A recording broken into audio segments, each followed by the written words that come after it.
ही श्रीधाम वृंदावन की एक गाथा है। प्रेम के कारण तब प्रभु की ललित लीलाएं हुई। एक संत थे श्री माधव दास जी, परम भागवत संत, एकांत में छुप कर रहते, लताओं में ब्रज की गुजारा करेंगे।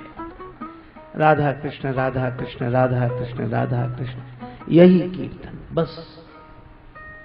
भूख लगती तब उन लतिकाओं से बाहर आते, संतों का भोजन हो जाता, पंक्ति के बाद पत्तल जब फेंक दी जाती तब माधवदास जी निकलते, अपना मिट्टी का पात्र करवा लेकर पत्तल पर से शीत प्रसादी इकट्ठी करते।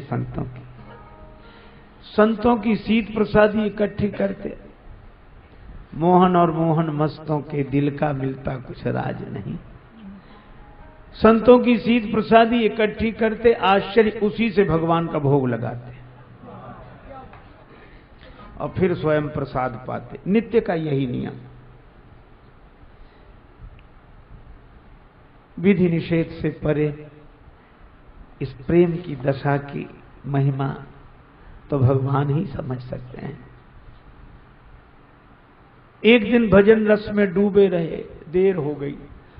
अब जब बहिर चेतना हुई तो भूख लगी, तो जल्दी जल्दी गए, संतों का शीत प्रसाद एकत्रित किया, करवा में रखा, पर आज भगवान को भोग लगाना भूल गए। भूल ही गए थे तो भी ठीक था, पर जैसे ही ग्रास मुख में रखा वैसे ही याद आ गई कि भोग नहीं लगाया। अब उनको लगा करी भगवान को भोग नहीं लगाया, तो मन में आया कि ग्रास निगल दें, निगलने की बजाय ग्रास उगल दें और मुख शुद्धि करके शेष जो बचा उससे भगवान को भोग लगा के फिर प्रसाद ग्रहण करें। तो भाव आया कि नहीं, उगलते हैं तो संतों के प्रसाद का अपमान होगा, उगलते हैं तो संतों के प्रसाद का अपमान, और निगलते हैं तो भगवान का भोग नहीं लगा। अब क्या करें, ऐसे ही बैठे, न निगलते बने न उगलते, आंखों में आंसू, कहें तो किससे कहें, एकांत में बैठे। संतन को यह शीत प्रसाद लियो मुख डार, न जात गिरायो, और लीलत लाज लगे मन में, मन मोहन को नहीं भोग लगायो। भई गति साप छछूंदर की, काह करूं कछु सोच न पायो।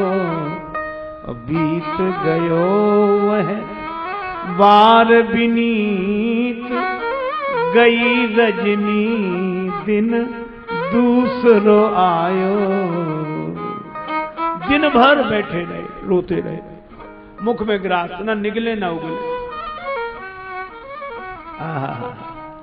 किसी से मेरी मंजिल का पता पाया नहीं जाता, जहां मैं हूं फरिश्तों से वहां जाया नहीं जाता। मोहब्बत के लिए कुछ खास दिल मखसूस होते हैं, ये वो नगमा है जो हर साज पर गाया नहीं जाता।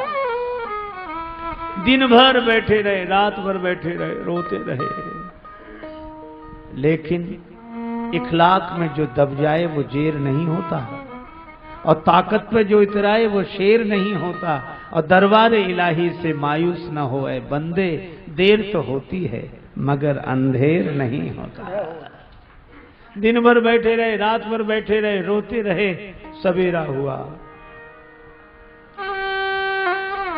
भगवान प्रकट हो गए और क्या बोले माधवदास जी से, माधव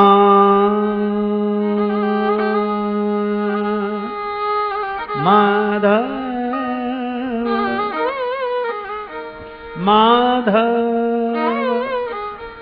माधव,